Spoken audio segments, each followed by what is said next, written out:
Olá, seja bem-vindo ao canal Box Aberto. Você não está inscrito no canal? Opa, dê seu like, se inscreva no canal, é muito importante que assim o YouTube entende que você gosta desse tipo de conteúdo e distribui para mais pessoas. Então, gente, eu vim falar hoje, fazer um balanço do que aconteceu no Brasileiro de 1.4 nesse fim de semana, algumas coisas que aconteceram. Claro, não estava lá, só estava acompanhando, conversando com alguns membros da equipe, conversando com os amigos de lá. Vejo que o brasileiro até, acredito que começou até bem as perspectivas que tinha. O grid deu no total 43 carros, tinha até mais inscritos, mas não puderam comparecer por N motivos, que a gente precisa levar aqui, obviamente. Mas vejo que o brasileiro, com algumas mudanças que o regulamento técnico teve, principalmente na questão de suspensão, eles liberaram algumas coisas para os carros não GM, e exceto o Etios também, né? O Etios ele mantém a suspensão como do ano passado, que fizeram alguns carros evoluírem, como o HB20, como o Gol G5 performou muito bem esse fim de semana, melhorou bastante o que era. Claro que tem que evoluir, mas em comparação ao que era no ano passado, houve uma evolução. E isso é muito bom porque dá uma renovada a mais no grid. Tem gente que está montando até polo para o campeonato. Vamos ver se isso vai acontecer de fato. Outra coisa muito importante que faz a categoria, eu ver que a categoria está se renovando, é a questão dos carros, dos monoblocos. Na categoria A mesmo, você não viu nenhum carro, você que assistiu a corrida, você que não assistiu, eu falo. Dos 23 carros da categoria A, nenhum era classe 2. Todos já eram carros modernos. Isso é um ponto positivo para a categoria. É uma coisa que eu sempre falo, comento, eu acho que em termos de brasileiro, não estou falando de regional, em termos de brasileiro, já estava na hora da 1.4 renovar de vez o grid. Na B ainda você via um ou dois, teve no máximo, se não me engano, 3 carros antigos. Que era o Corsa, até um ganhou, inclusive. O Corsa é o Corsa, gente, não adianta. Ele é competitivo, ele faz curva ainda, pela categoria ajuda, mas tá na hora, né, de trocar, tá na hora de evoluir. E isso a 1.4, pelo menos ao meu ver, vendo a categoria no termo do brasileiro, está evoluindo. É muito bom. Se você vê vamos por 92, 93% dos carros já são modernos. Isso é uma grande evolução. Isso pode atrair até patrocinadores para a categoria. É importante, porque quanto mais a frota renovada, melhor. Que aí o pessoal já vê com outros olhos a categoria. E o regulamento, queiram ou não, ele beneficia os carros mais novos, justamente para isso.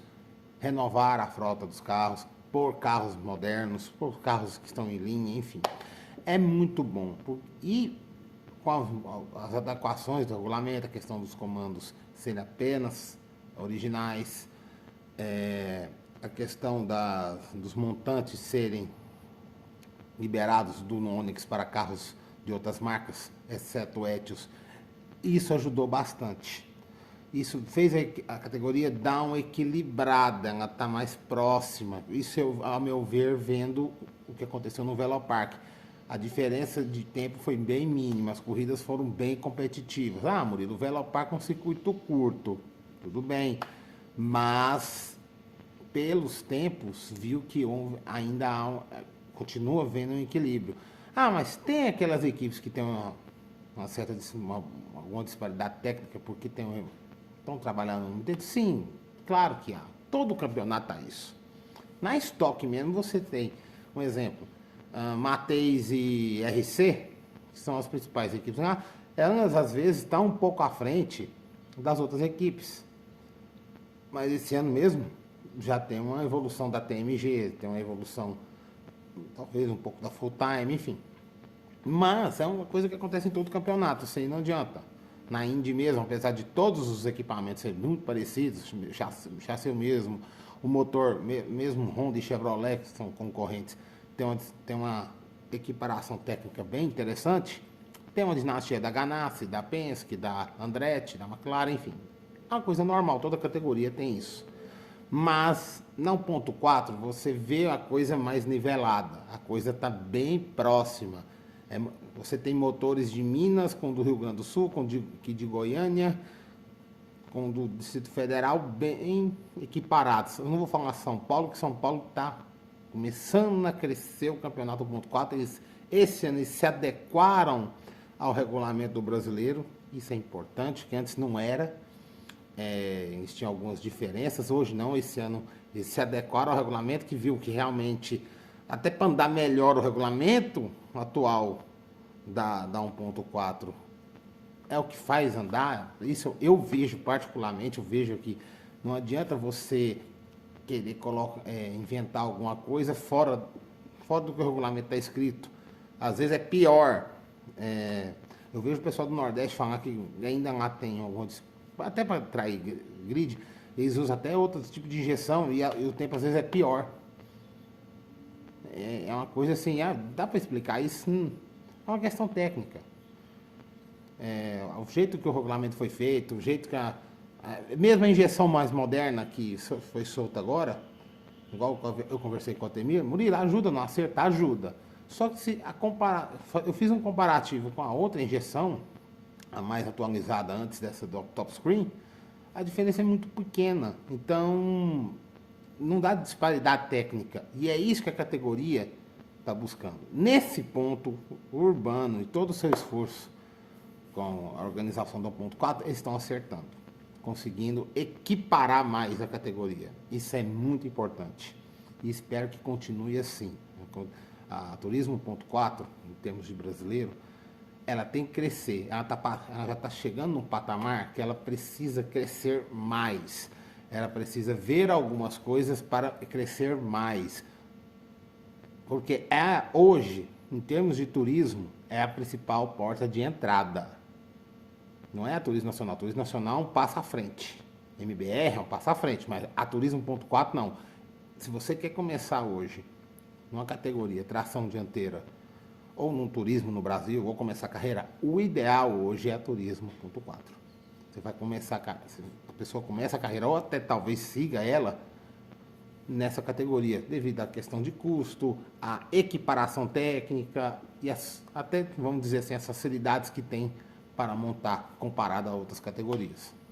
Então, espero que o Urbano pense e analise alguns pontos para que a categoria continue crescendo. E o Urbano está tentando fazer isso. A gente tem que admitir que o esforço que o Urbano Silva, que é o organizador do Brasileiro de 1.4, o Gaúcho, o Gaúcho 1.4, e ele que ajuda nos outros regionais em termos de regulamento técnico, para a coisa ficar bem equiparada, continue pensando assim, modernidade nos grid e equilíbrio. Isso é muito importante, porque assim o grid cresce, assim o grid fica bom. Agora, fiquem de olho nas próximas duas corridas, Interlagos e Goiânia.